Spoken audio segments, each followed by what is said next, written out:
Well, welcome everybody. Thank you for coming.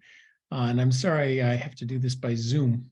I'm also I'm moderating myself, which is very dangerous.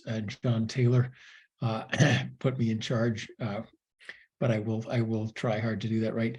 It does mean though I have these little pictures of you.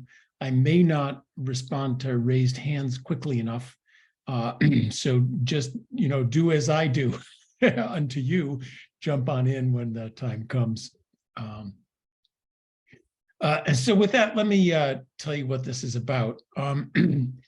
This is a paper that came from a talk. I was invited to give apparently I've gotten to the age where they invite me to conferences to give lunch talks, not real papers. So I went to the conference honoring the 50th anniversary of Bob Lucas's Expectations in the Neutrality of Money.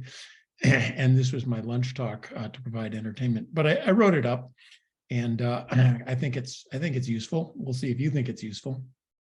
It is, of course, part of the larger fiscal theory of the price level project, and I can't resist advertising. It's now you can get a 30% off if you order now from Princeton University Press. It's also still available free on my website, but won't be for long.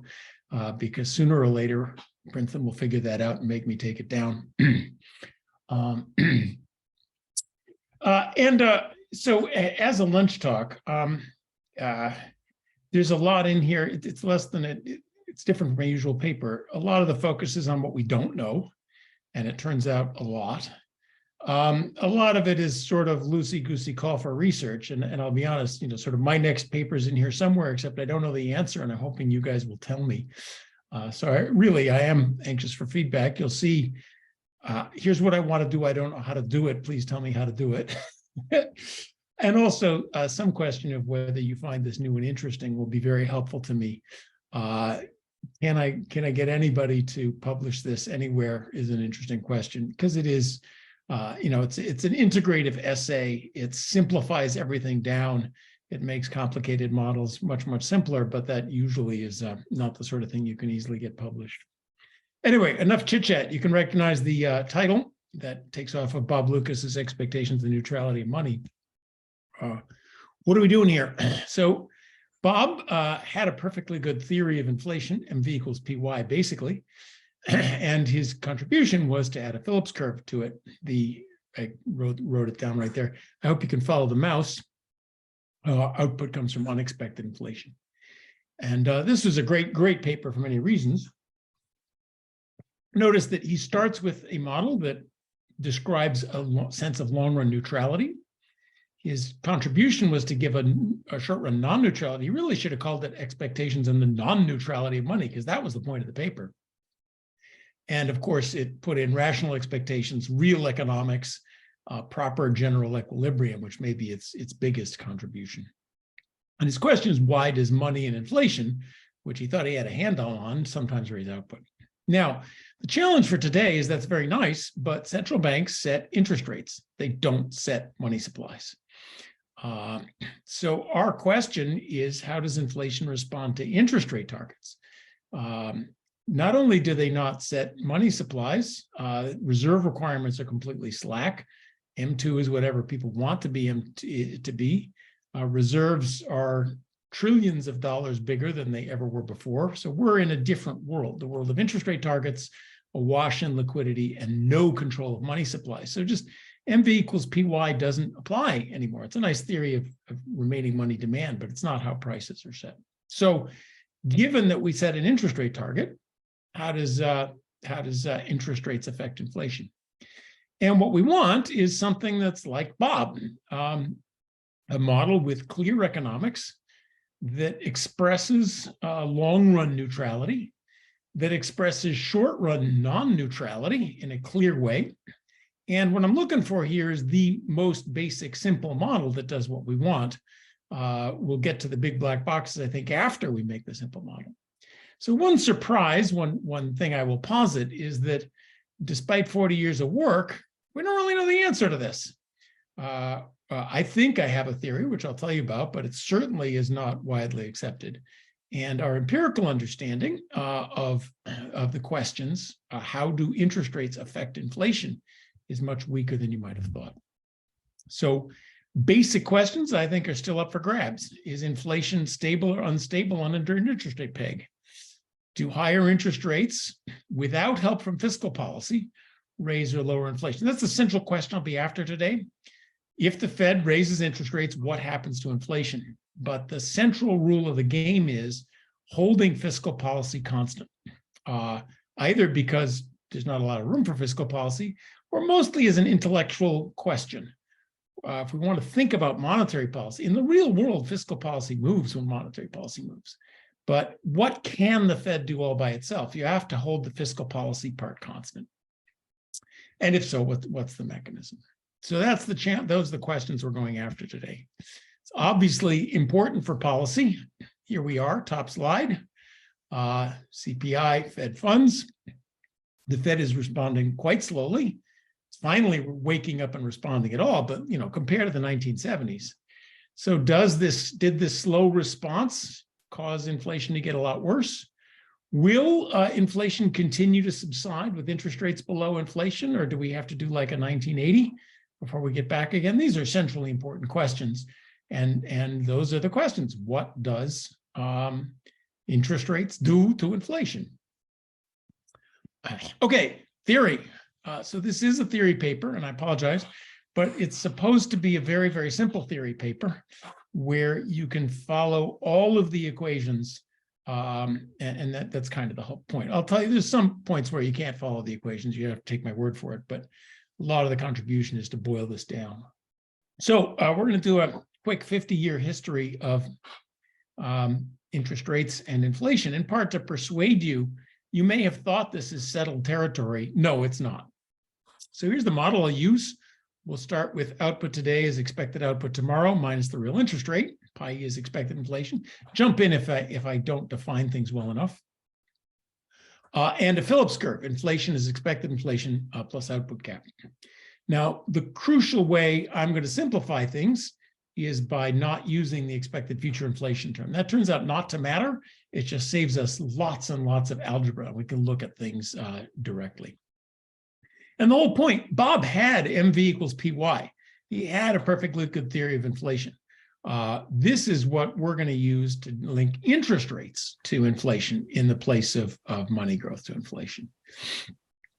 All right, should be familiar enough. Okay, so the dynamics, get rid of the x, take that x, put it in there, and you get the minus sigma I minus pi e in place of x. So dynamics of inflation, or inflation, is 1 plus sigma kappa expected inflation minus sigma kappa times the interest rate. So this is where we're at, what we're after, the dynamic relationship of interest rates to inflation. Now, what's expected inflation? And here is where we have history starting in the 1960s to today, and how that turns out to be the key thing here, and how has that changed over time. And history is a steady forward march of the time index on the expectations in the Phillips curve. So Phillips just had a constant. The adaptive expectations used yesterday's inflation for inflation. Pi t minus 1 is pi et. Bob put in et minus 1 pi t. Expected, so that unexpected inflation is what determines output. And of course, the current New Keynesian models use expected future inflation. So really, that's 50 years has just sent the time index forward to 2 notches. But that turns out to make all the difference in the world. So where do we go? Let's start with adaptive expectations. This is Milton Friedman. Let's put pi e is pi t minus 1. Put that in to the pi e there. Watch the birdie here. So if I put a pi t minus 1 in there, and then I solve, what do I have? That one's pretty easy. I just have the 1 plus sigma kappa times pi t minus 1 and minus sigma kappa it. So this is with adaptive expectations. That's the dynamic response of inflation to interest rates. Okay. Well, we have here some of the first central doctrines. That number 1 plus sigma kappa is greater than 1. So that tells us that we have an unstable system going on here. That if inflation just starts a little bit, the interest rate is pegged, inflation just spirals up or spirals down. And Friedman said that's why you can't run an interest rate peg. So we have the beginnings of the doctrine. Hey, you got problems. Interest rate inflation doesn't work under an interest rate target, which, that's why Friedman said you got to use money growth, because this just doesn't work. It's explosive. It's unstable. Now we got to fix that, because we need a theory of inflation under interest rate targets. And Taylor, I'm really sad John isn't here today, because I'll say many nice things about the Taylor rule. But I guess we can say nice things about the Taylor rule even without John. And my little seal, I've used this before, but it's kind of fun. This is an illustration of what I mean by unstable dynamics. The Fed is like the seal and inflation's like the ball. So if the Fed just leaves interest rates alone and doesn't do anything, inflation spirals up. And that's a lot of the current policy commentary. The Fed was slow, and not moving interest rates up means that inflation is going to spiral away. Now, the Taylor rule fixes this instability. If you take that interest rate, see the interest rate on the right-hand side there. If you put a phi pi on the right-hand side, put a phi pi on the right-hand side there, and now you've got a phi pi there. That sigma kappa times phi goes over on the left-hand side, and then divide. I hope you can do this algebra while I'm watching. What we get now is inflation is 1 plus sigma kappa, same numerator, but now a denominator 1 over sigma kappa phi. So with phi greater than 1, the Taylor rule, now we have stable dynamics. So this is what the Taylor rule does for adaptive expectations. The seal moves his nose more than 1 for 1 with the ball, and therefore the ball is stable. And so the Fed's job is to turn an unstable system into stable. Now, are we done? I'd like to say no and go on. And for an aesthetic reason, if this is where we stop, we say that adaptive expectations, or more importantly, model inconsistent. The expectations of the model aren't the expectations in the model. It's necessary. We must have that ingredient to have any theory of inflation at all under interest rate targets. It's an always and everywhere theory. Really? Don't we want some sort of supply and demand? We should find adaptive expectations and irrational expectations, get some dynamics or something, but is that going to be the core of our monetary theory? That if people ever wake up, the whole thing blows up and goes away? That leaves me uncomfortable. It also fails one of the things I wanted to get out of here. It doesn't have a sense of neutrality, that leave money growth alone, eventually inflation follows. That's missing here too. So, and we're also doing history. So on to rational expectations. Same model. Same inflation dynamics, algebra you can do in your head. Let's let expected inflation equals next period's inflation. All right. So put the ET pi t plus 1 on the right-hand side. Now we're going to solve that for the ET. We're going to put the ET pi t plus 1 over on the left and everything else over on the right. And what happens? Now we have stable dynamics. So just that little change in the time index turned us from an unstable system to a system that is stable all on its own. Inflation does go away all on its own if you have rational expectations. My story version of this is if you're driving around and you look forward through the windshield, the car tends to go back on the road. If you're looking backwards through the rearview mirror, the car veers off. So stability and rational expectations are pretty closely married to each other.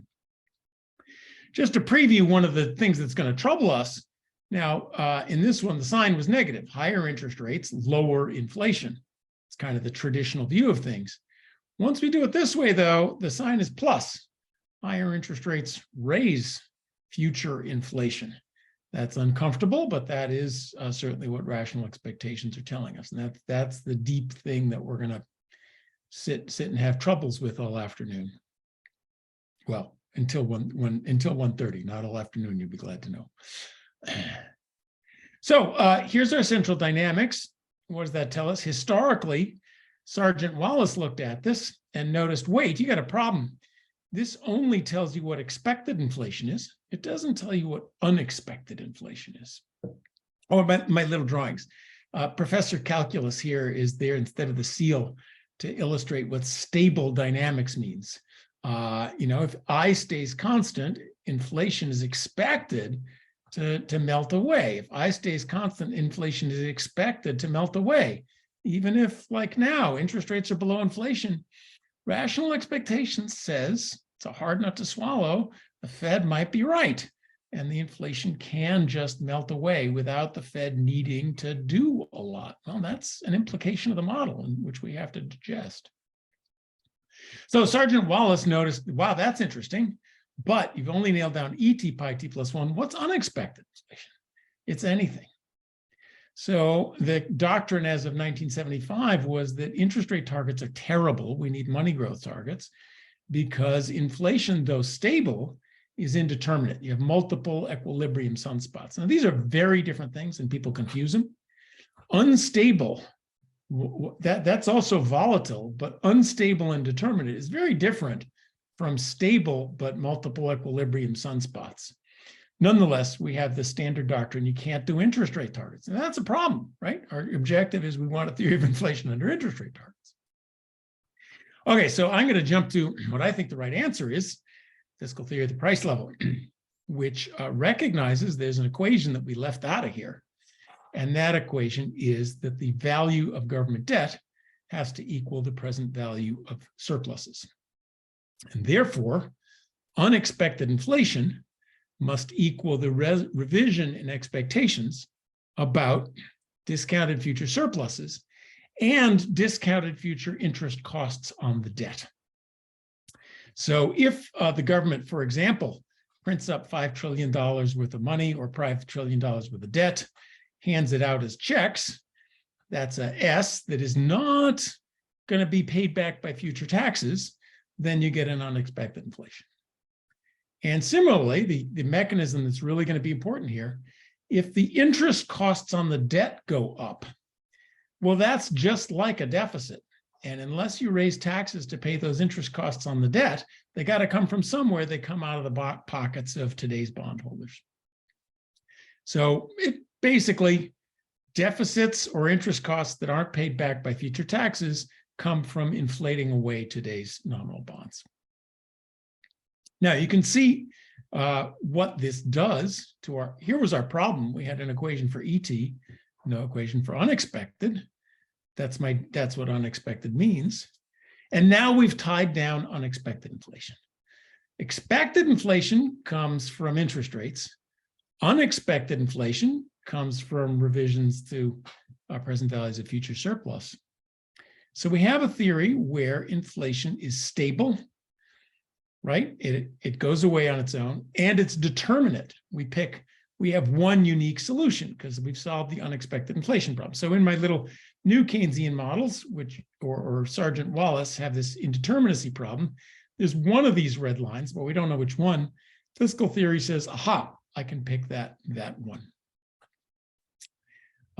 Furthermore, this is a model that naturally has a frictionless version. If we let kappa go to infinity, that's when price stickiness goes away. And this reduces just to inflation, interest rate equals expected inflation. Unexpected inflation is the present value of revisions in future surpluses. So you have that's the super neutral, that's corresponding to the super neutral version of money. So you have a very artificial, very unrealistic. Prices are sticky in our world, unless of course it's a currency reform or something of the sort where this works instantly. But we have a frictionless neutral one. We add a well-described friction, sticky prices, and we have the model we're looking at. So it satisfies those desiderata. What about the Taylor rule in this? That's coming, don't worry, but I want to get there in one step. Now, I've jumped ahead in my historical survey. What did the new Keynesians do? They had this problem of multiple equilibria. They solve it by adding a Taylor rule with phi greater than 1, but it's a totally different beast in this model. What does it do? Okay, watch the birdie again for the algebra. Put that phi pi there on the right-hand side here. Okay, so I have a new sigma k phi on the top times pi, sigma k phi times pi on the right. And then, of course, this 1 over 1 plus sigma k and the sigma k phi over 1 plus sigma k, these now add together.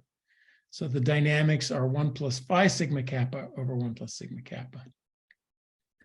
So the Taylor rule in this rational expectations model is doing exactly the opposite of what it did in the adaptive expectations model.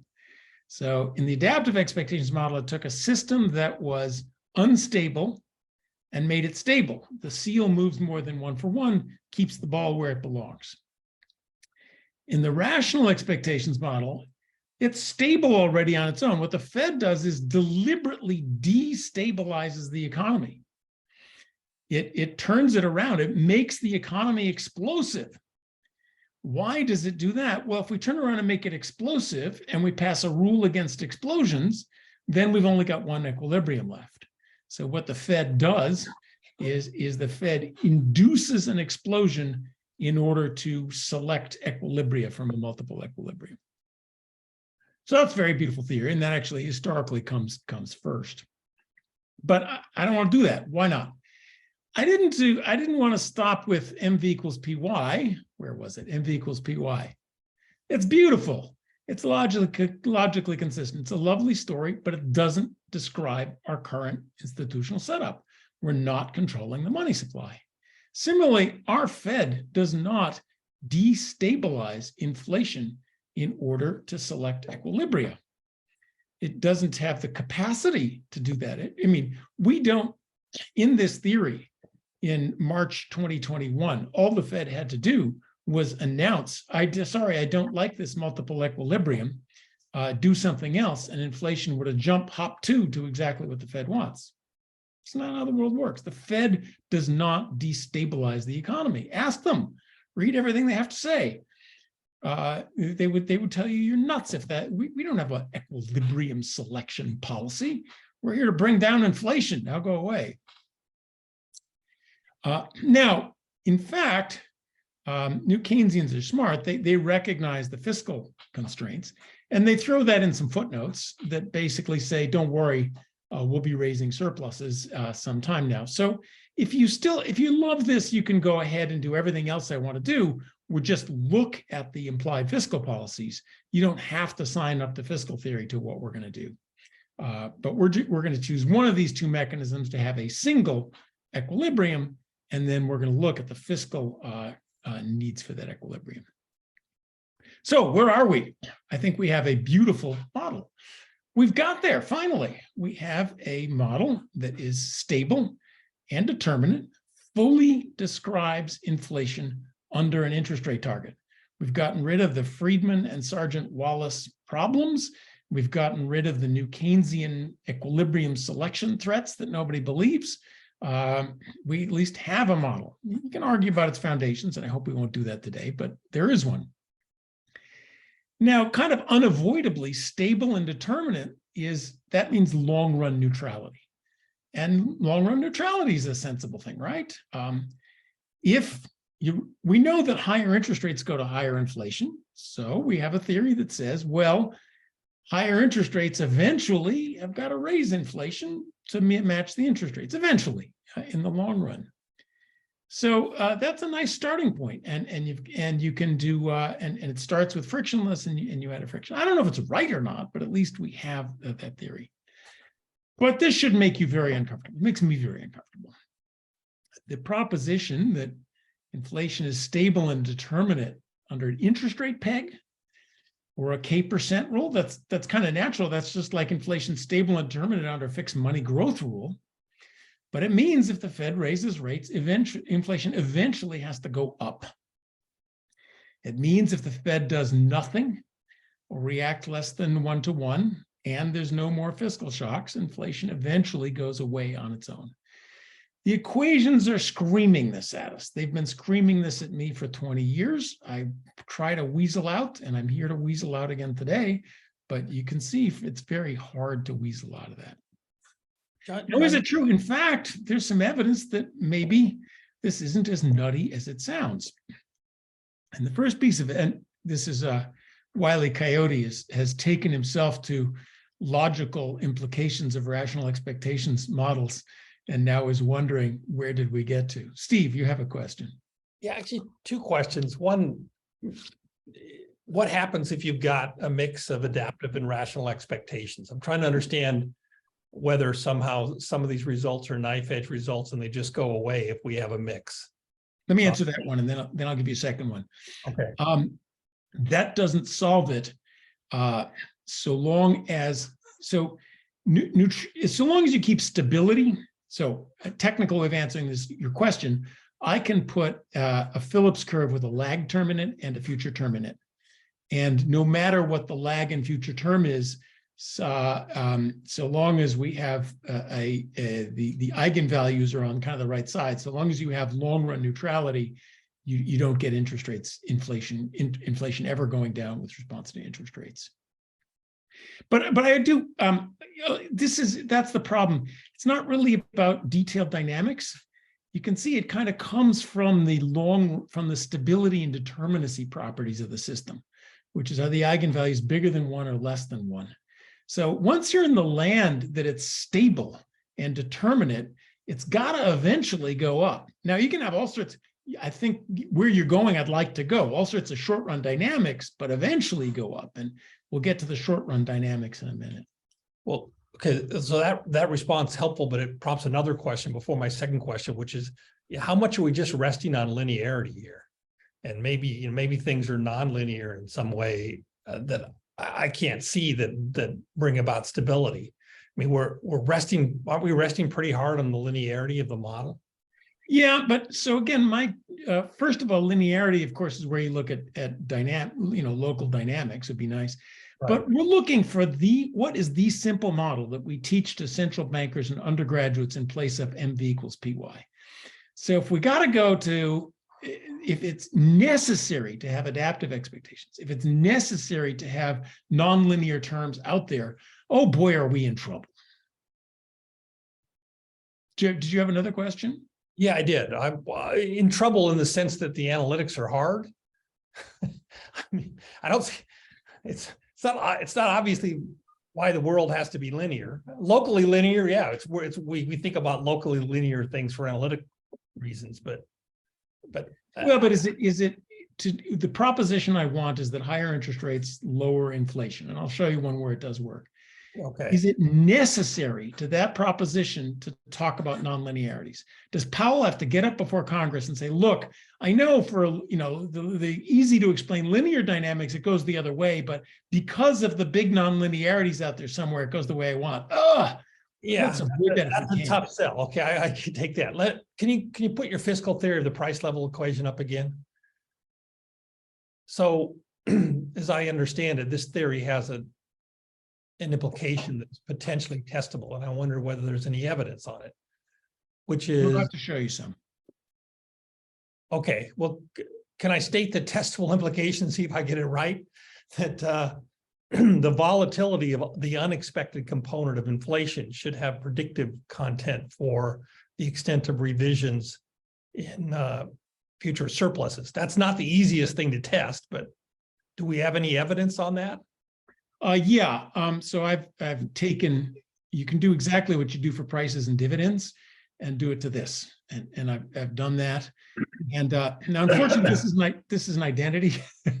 It's not the way it's looking. It's like, so we're exactly back to how do you test prices, present value dividends? Well, everything we've done for 40 years in asset pricing applies. And the answer is it's all in the discount rates. Yeah, but it's an identity conditional on having the right measure of surplus and all that stuff in here, which is, and what sustains is it just about seigniorage revenues, or is it also about convenience yields and all that stuff? So that's buried in your formulation here. That shows up in the R. So right. So it's an identity, but when you operationalize it, you have to take a stand on all these issues. And then the question is the way you operationalize it, does that have predictive content? So the answer is yes. And the answer is, this is exactly like testing prices, present value dividends. Now, a lot of the literature is off on the same fallacies that we went down for 40 years on how do you test that. Survey forecasts, well, maybe they work, maybe they don't. I've repeated sort of the Campbell-Schiller decompositions on this stuff. You do it, it works as well as that ever works. But, you want to test rational versus behavioral asset pricing, we're in exactly the same. So just, discuss among yourselves everything we've done in asset pricing for 40 years. Try not to repeat all the same mistakes is what I'll say on how do you test that thing. And it's also, I want to kind of put it off because it's a topic for another day. Okay. Okay, so history, just to persuade you that the proposition an interest rate peg is stable, that looks really weird. But we just had some history of an interest rate peg, the long, quiet zero bound. When interest rates hit zero and stayed there for a long, long time. And everybody in this, if they put their chips correctly on the table, the adaptive expectations crowd said, here we go, here comes the deflation spiral. Real interest rates are now big, aggregate demand's not enough, it's going to spiral away. It didn't. The new Keynesians were completely forthright. They said, we got phi less than 1, we're going to have multiple equilibrium volatility. It didn't have that either. Inflation just kind of sat there. And it sat there for 8 years in the US. It sat there for, what do we got, 12 years in Europe, and it sat there for 27 years in Japan. So we at least have an episode just sitting in the rearview mirror that is at least consistent with the proposition that an interest rate peg is in fact stable and determinate, as opposed to having so it's not as crazy as it seems. So now I want to get to the point of the paper. Yeah, okay, we got long run neutrality, and maybe we can swallow those pictures someday out there. Those pictures look really good. I mean, also it's hard to see your axes, but there's very little range vertically in your axes. So, I mean, you've done a favor to your opponents by zooming in on this stuff. Yeah, what I didn't, if you look bigger, actually, inflation is less volatile in the zero bound era than it was when the Fed was able to raise and lower interest rates to stabilize inflation. Yeah. And you see that with some bigger pictures too. There's a measurement there. Right. Thank you. I enjoy cheers as well as criticism. Okay, so we've got long run neutrality. That may be hard to swallow, but maybe, look, eventually 10, 20 years out there, raise interest rates, no fiscal news. That's really important. Raise interest rates with no change in fiscal policy, inflation will go up, but in the long run, we're all dead. But what about short run? So that's what we need. A new Lucas 1972, a model of short run non-neutrality. So here's the rules of the game. We're looking for a model where higher interest rates lower inflation in the short run without any change in fiscal policy. That's key important. That's not realistic. When the Fed changes interest rates, it induces a recession, fiscal policy does its stuff. That's how you do an impulse response. In history, when the Fed changes interest rates, the fiscal policy did stuff.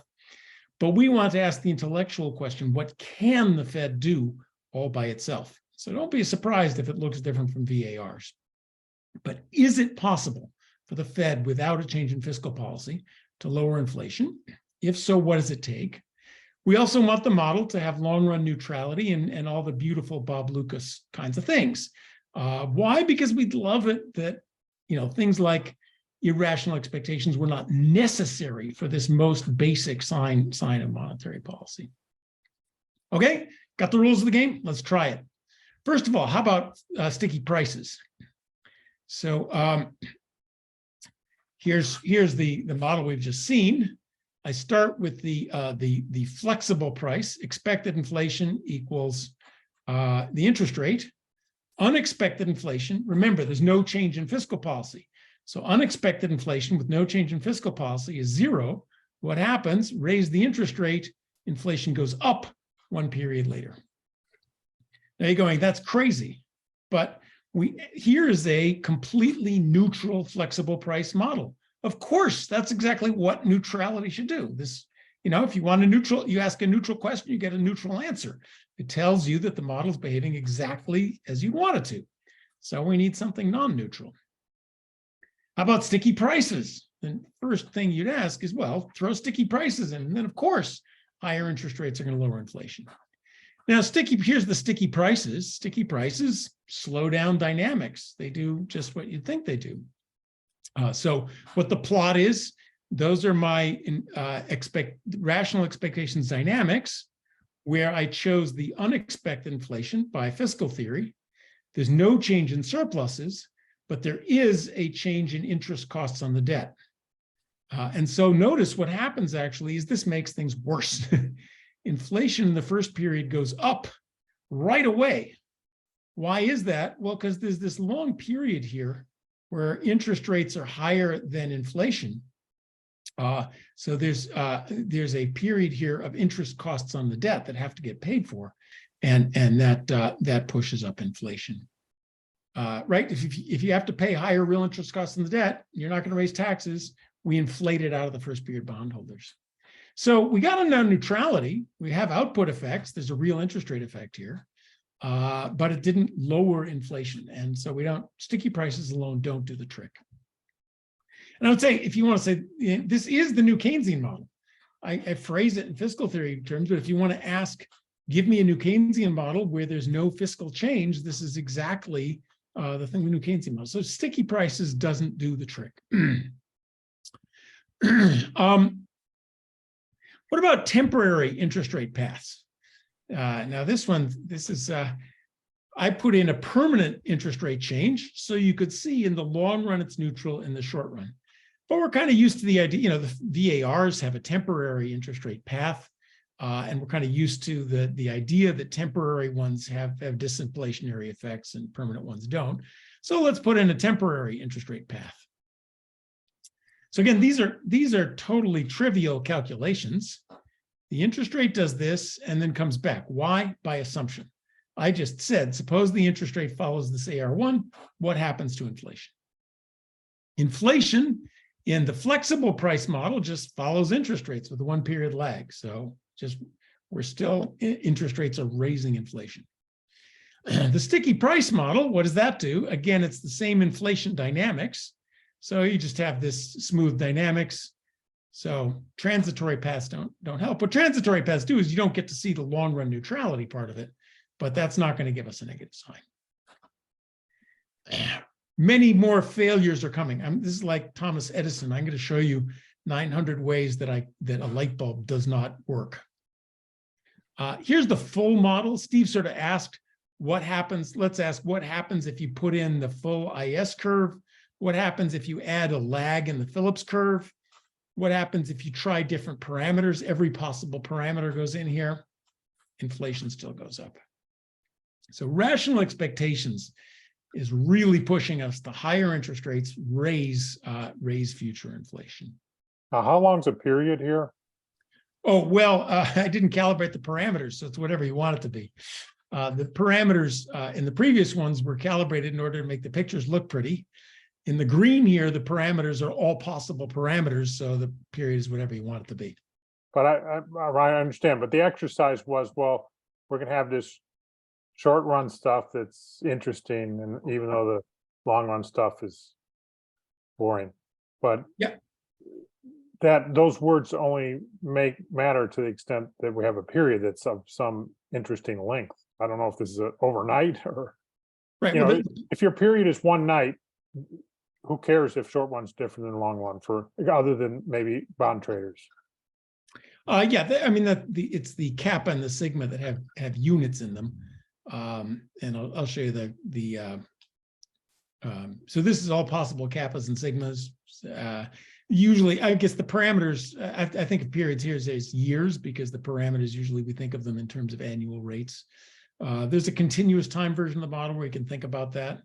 So I'm just going to waffle some more. I don't have a good answer to your question. Let me show you a deeply misleading plot. Here is the same model, right? So there's the dynamics, stable dynamics, a plus sign, interest rates raise expected future inflation. The unexpected inflation comes from our friend, the fiscal theory. The blue line, I made a pretty one, kind of by art. It's a combination of 3 AR1s, but it goes up in the short run and comes down in the long run. And I was clever enough to reverse engineer it so that inflation goes down. Hallelujah, right? This is it. We finally raised interest rates and lower inflation. That is profoundly misleading, although this may be what's happening in some of our VARs and complicated model solutions, because it sure looks like it, right? Absolutely not. What's going on here is this interest rate goes eventually below zero and stays zero below zero. By the way, doesn't this look like the 1980s? We raise interest rates, we lower inflation, eventually interest rates and inflation all come back down again, right? That kind of looks like what you want. Absolutely not. That's not what these equations are doing. And a way to show that to you is to show you this is algebra that you can't do in your head. But here is the general solution for inflation for an arbitrary path of interest rates. Now look, I know it's a bad equation, but look at it for just a minute. Arbitrary path of interest rates, inflation, everything here is positive. Higher interest rates raise inflation uniformly in this model. What's going on is, but prices are sticky. So there's kind of the dynamics are smoothed over time. So the future of negative interest rates feeds back into today. This is inflation going down because we all know that interest rates are going to bring inflation down in the future. It has nothing to do with higher interest rates, lowering aggregate demand, pushing inflation down whatsoever. This is simply a completely higher interest rates raise inflation model with some stickiness, and I pulled the wool over your eyes to make it look like it goes the other way. So I think this is a very good cautionary tale about reading impulse response functions. The economics of this one is entirely the wrong way. In fact, if the Fed wants to lower inflation, the way to do it is just the negative of this. Lower interest rates and inflation will go down even more right away. The inflation is going down here despite the higher interest rates, not because of the higher interest rates. And if you are awake enough to look at these equations, you can see that's exactly the case. So you can get, VARs can be profoundly mistaken, but we don't have yet, what we're looking for is higher interest rates actually lower inflation. This is just not even adaptive expectations works. So back to Steve's question a little bit. Here this is in continuous time, the standard adaptive expectations model. This is the story we teach undergraduates about the 1980s. The model this is the discrete time version. The plot is continuous time. Higher interest rates, lower output. Phillips curve with adaptive expectations. Taylor rule with a coefficient greater than 1. What happens? Raise the interest rate. That starts the deflation spiral. But Taylor, having been put in charge of the Fed, as inflation goes down, the interest rate goes down following phi pi. And so we have exactly this, the 1980s. High real interest rates bring down inflation. Interest rates eventually come down to inflation. That's the standard adaptive expectation story for how the Fed conquered inflation. Here, however, I tracked what happens to debt in this standard intervention. Now, in this standard story, notice the real interest rate is positive throughout. There's a big increase on real interest costs on the debt, as there was in the 1980s. In this simulation, we don't raise taxes to pay those interest costs on the debt. We just roll them over into debt that grows forever. I did the discounted version of the debt, which has to go to zero. This one keeps going forever. This is not an equilibrium. You're not allowed to do this. You're Sam Bankman-Fried here, and it's going to come crashing all down sooner or later. what happened, of course, in reality is that surpluses came in and paid off that debt, paid those interest costs. But without paying those interest costs, this is not even adaptive expectations, doesn't raise, by raising interest rates, you don't lower inflation without help from fiscal policy. In fact, in the paper, I'm not going to do the equations. In this adaptive expectations model, there is no way to lower inflation if you don't have fiscal policy to pay the interest costs on the debt, because the interest costs and the inflation basically follow the same differential equation. So even adaptive expectations doesn't help. So I've waited too long to give you a model that does work, sort of.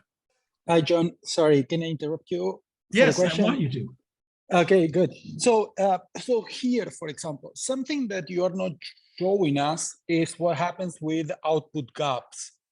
From playing with this model quite a bit, my understanding is that it depends. So the way that you think, the way that you specify the budget constraint of the government will matter a lot. So for example, instead of having, say, the exogenous primary real surpluses, suppose you have, say, like a proportional tax times output plus something else.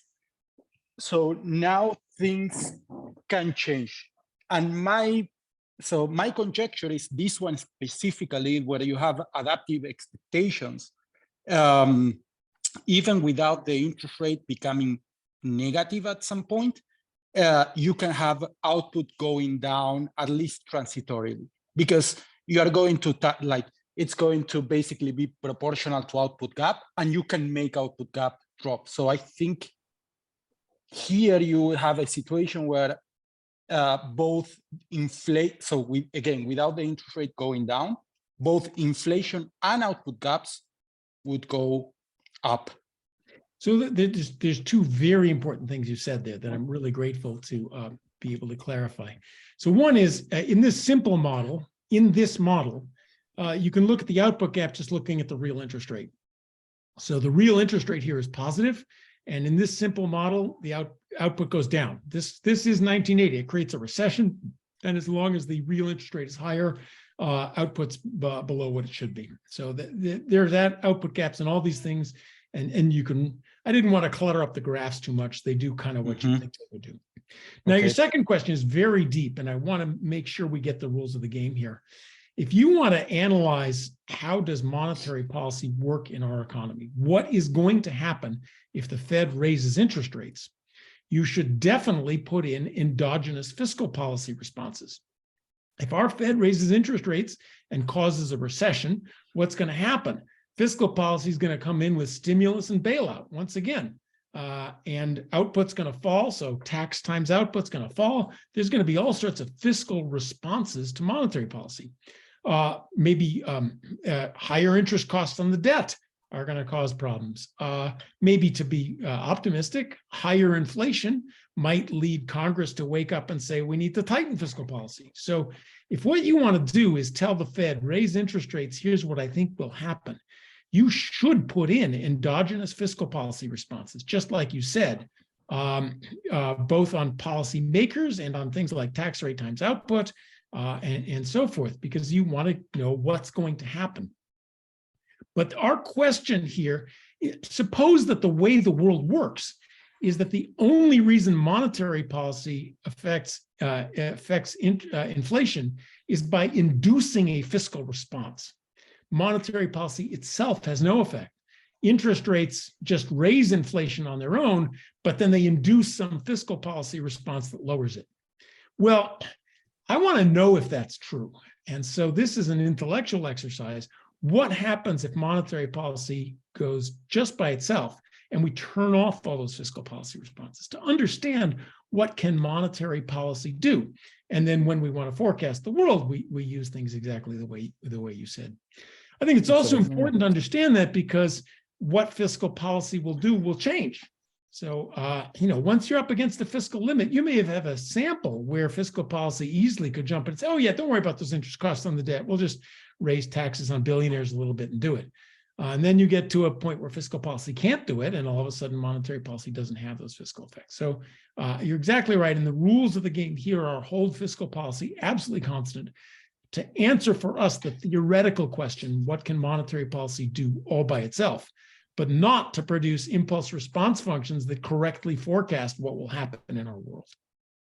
Right, and I'm absolutely sympathetic to that, but also what it means to keep fiscal policy constant might be different depending on whether you are thinking in terms of primary surpluses or the whole budget of the government, right? So here you are allowing wealth effects from bond holdings, and because your debt is short-term, right, you are generating a positive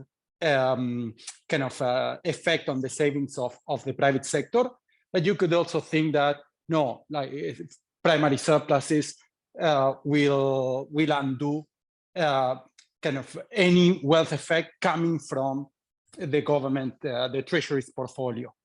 So this is a deep and very important, and at least I'll admit that the relevant chapter in the fiscal theory book goes on and on and on, bearing my soul on this question, because you're exact. We could think of fiscal policy constant as keep the tax rate constant, but when income changes, tax revenues change. Right. And keep the automatic stabilizer laws constant. Don't pass a discretionary surplus, but when people get unemployed, they get more money. That's holding fiscal policy constant in some sense. What should you do? Well, there's no hard and fast rules. Just make sure you're asking an interesting question. For the purpose of this sort of integrative essay, I'm saying suppose primary surpluses stay constant. But yes, that may, if income falls and you have a proportional tax rate, that may require actually you to do something about it. So what's the right sense of fiscal policy constant is not obvious. And if you want to take stuff to the data, you got to think hard about it. But this, I'm trying to get to what's the theory of monetary policy we can teach to undergraduates. What's the simplest possible model? And for that, I think just holding the primary surplus constant at least it shows us the deep difficulties of getting higher interest rates to lower inflation. But other ways. One last question. So Andrew Atkinson asked me a hard question once, and I will pass it to you. So he said, okay, so suppose you don't take, so keeping fixed the real primary surplus might not be exactly the way we think about the government. So if the primary surplus was nominal, then the whole theory breaks down. Yeah, well, so that's a case where I think we know it's not true because we have proportional taxes. Right. So proportional taxes, then you double the price level, you double tax revenues. So the first approximation, the view of constant nominal surplus is not correct. But I think you're exactly right. Any serious quantitative investigation you need to do, and inflation has great, inflation is the dean's best friend, as a dean once told me. And inflation is the IRS's best friend too. So we got to have those to do quantitative work. You have to have those. Yeah. Thanks. Okay, let me show you a model that does work. Hallelujah! Higher interest rates, lower inflation. This is the only one I know of that works, which is why I put it up. I think this is where we're going. I want you to tell me how to write a model that does what this one does, but a better model that does what this one does. So what this model does, what's the new innovation here? I put in long-term debt. So with long-term debt in the model, here's what happens. Our basic equation, this is the frictionless version without discount rates, and I just wanted to keep the slides relatively simple. This is one period debt coming due. This is long-term bonds. This is the price of bonds and bonds of maturity J. So our fundamental relationship, that's the market value of nominal debt. That's the price level. That's the expected present value of surpluses. And since we're changing monetary policy with no change in surpluses, we can't have any change. This isn't quite a right inflation. There can't be any change in this whole quantity on the left-hand side. So now what happens? the Fed raises interest rates persistently. What that does is it lowers long-term nominal bond prices. The Qs go down for long-term bonds. So the nominal value of the debt has declined, but the real value of primary surpluses hasn't declined at all. So that makes short-term bonds more valuable. And the only way to make short-term bonds more valuable is for the price level to go down.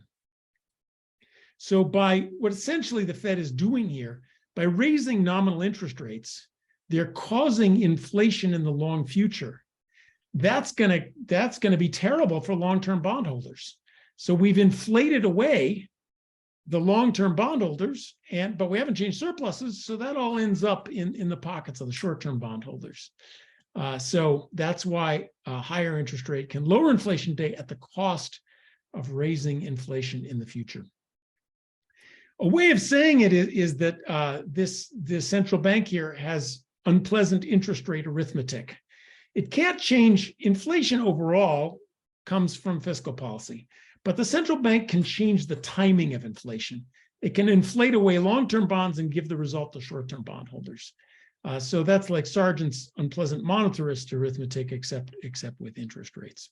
John, this model, if I understand it correctly, says that the short-term inflation rate response to an interest rate hike engineered by the Fed is highly sensitive to the duration structure and I guess the overall outstanding volume of government debt.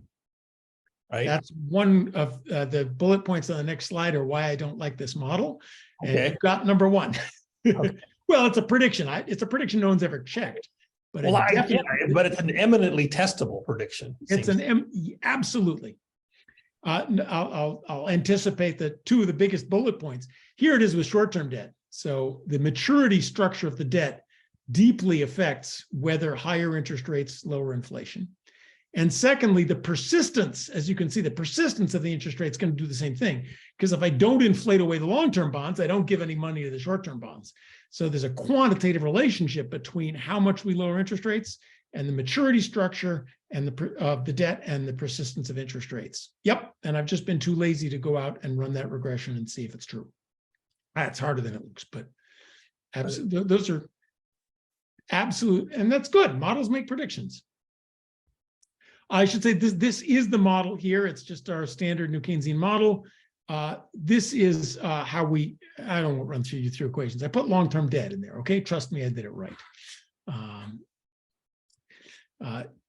This was Chris Sims noticed this and called it stepping on a rake. Not quite sure why, but he thought of this as a version of the 1970s. We raise interest rates, inflation goes down for a while, and then it comes back and hits you in the head. It's sort of what it does. So I think, but notice it's neutral in the long run. So this is, I think, what we want somehow. It's possible. Short-run non-neutrality, long-run neutrality. And of course, central bankers never sit around to see this. So it'd be perfectly normal in this world for central bankers to think, yeah, raise interest rates, you lower inflation. And oh yeah, we've never done that, at least till the zero bound episode. So something like this would make our world all make sense. Now, let me take a quick digression to the fiscal theory of the price level, because that's important. This is what I just showed you the response to a higher interest rates can lower inflation in the short run with no change in surplus. The other sort of standard experiment in fiscal theory of the price level is what happens if you print $5 trillion worth of money or debt and write people checks. And that's the top one. What happens if there's a shock to surpluses and the Fed does nothing? So when I think about current events, I kind of put these two together and think about what's going on. And this one says, yeah, print up a bunch of money, give it to people, and inflation goes up. But importantly, with sticky prices, it's not a once and for all price level jump. With sticky prices, it's a long drawn out inflation. And in fact, most of the mechanism is not the initial price level jump. Most of the mechanism and all of the mechanism in continuous time, this is for you, Casey, is this long period of interest rates below inflation. Short-term bondholders lose over the last 3 years, as they have, by steady negative real interest rates. So that's how we take the fiscal shock out of the pockets of even short-term bondholders in the fiscal theory of the price level. And it says we had a one-time fiscal blowout. There's a one-time eventually price level increase, and then it's all over. So the prediction that even if the Fed does nothing, inflation goes away, this isn't team transitory. It's often a different stadium because it's a different set of ideas. But nonetheless, it says a one-time fiscal blowout will eventually go away. And the Fed isn't making matters a whole lot worse by not raising interest rates. The Fed can do this. And as I think about current events, where's current events? We have to, this being the policy workshop, we have to think a little bit about current events. So what are I think we were originally in my top graph and then kind of waiting for it to come down. And so now we're kind of in the bottom graph. The Fed is responding. So where are we going to go from here? I think you think about that by, well, we had this. The Fed can add that, maybe with some delay. What will the Fed do by raising interest rates? Well, the Fed will mitigate inflation in the short run at the cost of making it worse in the long run. And that, finally, I promised the Taylor rule. One way of implementing that is, what if the Fed responds to the fiscal inflation by raising interest rates? So that's our next graph. So the first, the solid line is the original. This is what if there's a fiscal shock and the Fed does nothing? Okay, that's the solid lines. And we had a transitory inflation. What if the Fed adds some of this bottom? What if the Fed had done what John wanted them to do all along, raise interest rates when inflation goes up? Well, you can see now we're in the triangles. Here we have the Fed following I equals phi pi. I set phi to 0.9 just so you could see the graphs being different. So now inflation goes up, interest rates rise now following the inflation. But of course, by raising interest rates, that brings the inflation down a lot at the cost of higher future inflation. So where I think we are now is kind of in a sort of squinty abstract art version, because the Fed did delay, something like this bottom curve. Now that's a great and wonderful thing. The advantage of the Taylor rule is it's always the answer, even though the questions keep changing. When the question was instability, the Taylor rule made it stable. When the question was indeterminacy, the Taylor rule made it determinate. Here the question is volatility. And notice that by following the Taylor rule, inflation is much less volatile, and output gap is also much less volatile, because in this Phillips curve, output depends on inflation minus expected future inflation. So the ideal inflation is a random walk. By doing this thing of lowering current inflation, raising future inflation, the Fed completely smooths out the output gap. So the Taylor rule is, again, a great rule, even though the question has completely changed. Of course, the Fed can't eliminate the inflation. It can choose now versus later, but it's sort of choosing now. So if I were to go out on a limb, what I think the Fed is going to do is ameliorate inflation in the short run at the cost of it's probably going to last a whole lot longer, at least until the next shock hits us, which will undoubtedly be sooner than we think. So that's a little digression on overall fiscal theory, fiscal shocks and monetary shocks, how you think about policy rules in this case, and currently sort of where I'm thinking about current events. Let me come back to what I wanted to, here's where we were. Jim, please go ahead. This would be a great time for a question. Yeah, it's very interesting, but it seems your canonical example was the Fed raises the nominal interest rate permanently, and you're tracing that out. Now, Volcker didn't think he was raising the nominal interest rate permanently. The Fed right now doesn't think that, if you look at their dot plots, and because they're thinking of, the long run, there's a real rate, there's an inflation target. I didn't quite get the picture how you're thinking of that. Well, two things. One, if you do a transitory one here, what happens is you just get much less of this inflation decline. It's not as effective in this model. Now, I'd like to find a better model where it may not, where even transitory ones might be effective. But in this model, it's not as effective. But the Fed may think it's doing something transitory, but that's not obvious. The Fed is reacting to inflation. So if you're following I equals 5 pi, are you doing a transitory or are you doing a permanent? Well, you're doing wherever inflation leads you.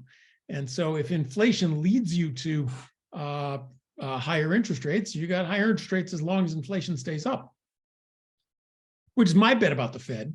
I think the Fed's going to do just about this. It's going to keep raising rates until it's kind of near inflation or maybe a little above. And then if inflation goes down, the Fed will come down. And if inflation goes up, inflation, they're following a Taylor rule with a big lag coefficient. Well, it's great the Taylor rule's an answer to every question, whatever it is. But I kind of thought the primary way you were framing this was with this conundrum of you looked at a lot of models without a Taylor rule, for example, and I just didn't quite understand how to reconcile that with the way the Fed is actually thinking about things. Well, one reconciliation, I was kind of amazed that the Fed in its projections thought inflation would go down, even though we don't raise interest rates above inflation. So I think this graph kind of makes sense of that prediction. And other than that, you see the graphs these are the graphs I know how to use. So you can put them together and think about reality the same as I can. Okay, let's go back to. I don't understand that. You made a few statements about real rates, about inflation being above interest rate. Now that requires a stand on what interest rate we're talking about, like the Fed funds, which nobody pays, or the marginal product of capital, or prime rate for businesses. Oh, please don't go there, Casey. At the level of this talk, if you believe in adaptive expectations, you think that the interest rate whatever interest rate matters, has to get above the inflation rate to bring inflation down. And we are certainly not there.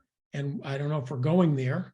So that's kind of a puzzle. Now, maybe there's some other interest rate that's higher, but yeah, at the level of this talk, I'm going to have a interest rate because I'm trying to really boil everything down and not do reality. Right, but the Fed funds rate is the lowest of all that could be chosen, right? Absolutely. So I don't know where we are. So maybe I should back off talking about reality. Are we in reality with negative real interest rates, or are we in reality with positive real interest rates because the relevant nominal rate is higher, or because for somehow expectations are a little lower? Good question. Let me tell you. John, could I ask something and partly respond to your question? Yes, please. Good. So to respond to your question partly, if we look at the SEP that was released today, the Fed expects the Fed funds rate to be above inflation next year.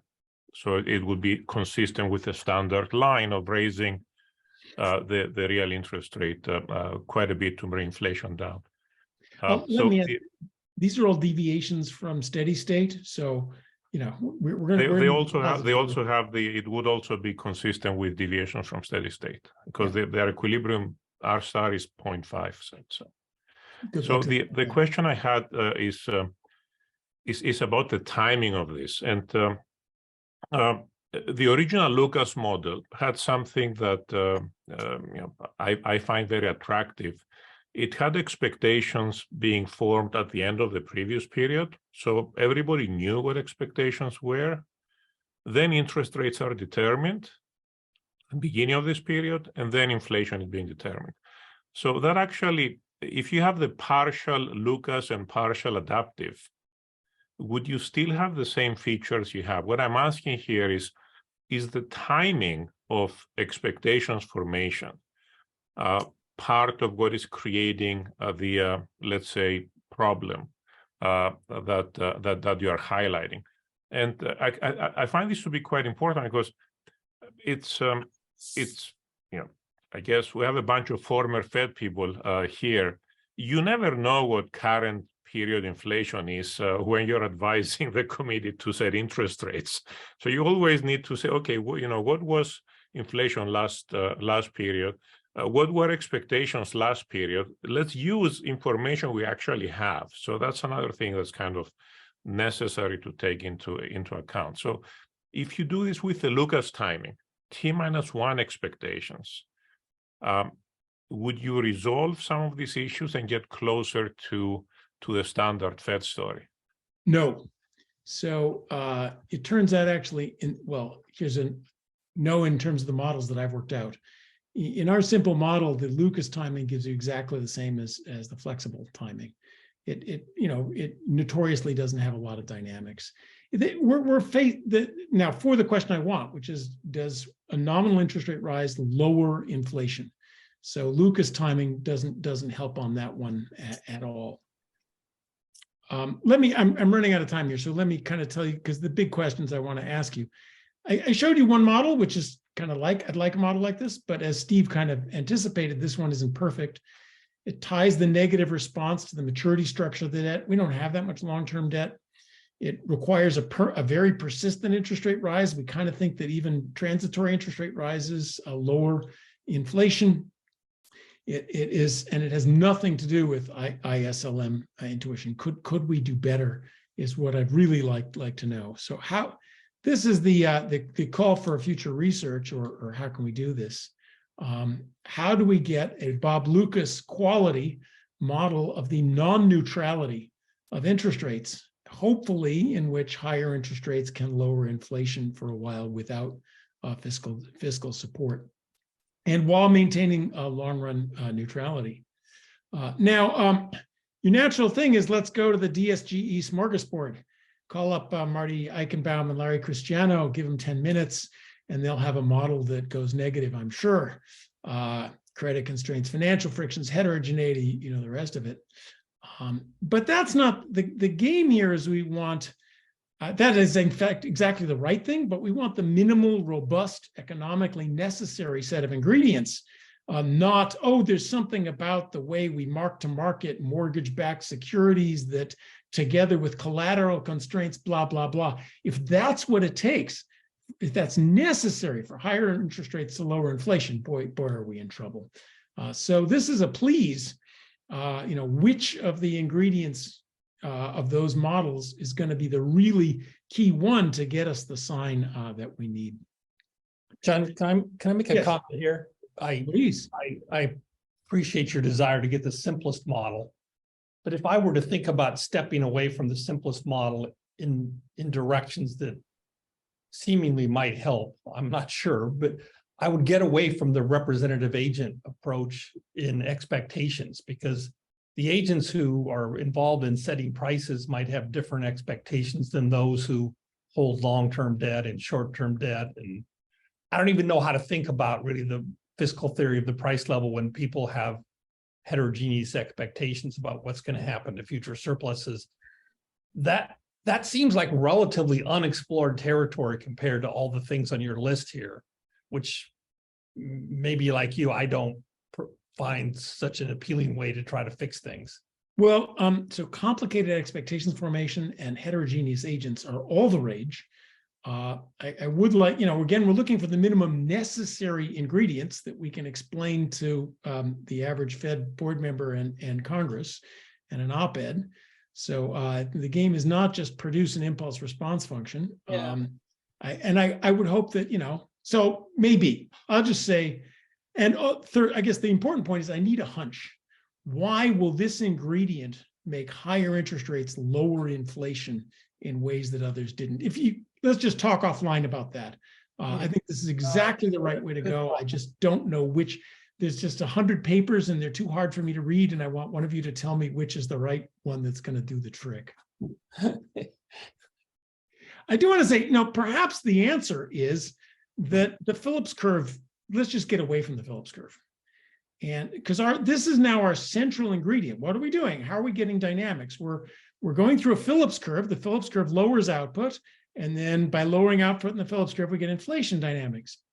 Now, the Phillips curve is a mess. And I just drew, here was the Phillips curve pre-pandemic, and here's the current Phillips curve. And you really can't blame the Fed for saying, well, we had 3.5% unemployment, no inflation, so why are we worried about 3.5% unemployment? So just one of the many ways in which the Phillips curve is a mess, as you all know. More importantly, Lucas did not use the Phillips curve for this purpose. We're trying to find just what is the relationship between interest rates and inflation. We don't really care about output directly. Lucas had a perfectly good model of inflation. He wanted to know how it affects output. So maybe we should just be going directly from interest rates to inflation. And there's a lot of work on that now, sort of supply chains and networks and stuff like that. So maybe the answer is just get rid of the Phillips curve. And I want to quickly give a shout out because she's here, Valerie Ramey's work. Maybe it isn't true. So these are two VARs from Valerie's wonderful survey of how interest rates affect inflation. And as we all know, there's the price puzzle that took a lot of carpentry to get around. And higher interest rates, if they have any effect on inflation, it's very slow and very mild. This really is what the Republic is counting on to get rid of 8% inflation. Boy, good luck to us. It isolates temporary movements, temporary deviations from a rule. We're looking for permanent ones. So it doesn't evaluate the question I want on 2 dimensions.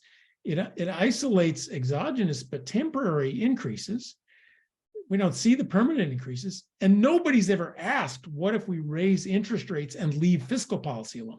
Nobody even tried to orthogonalize these guys to fiscal policy.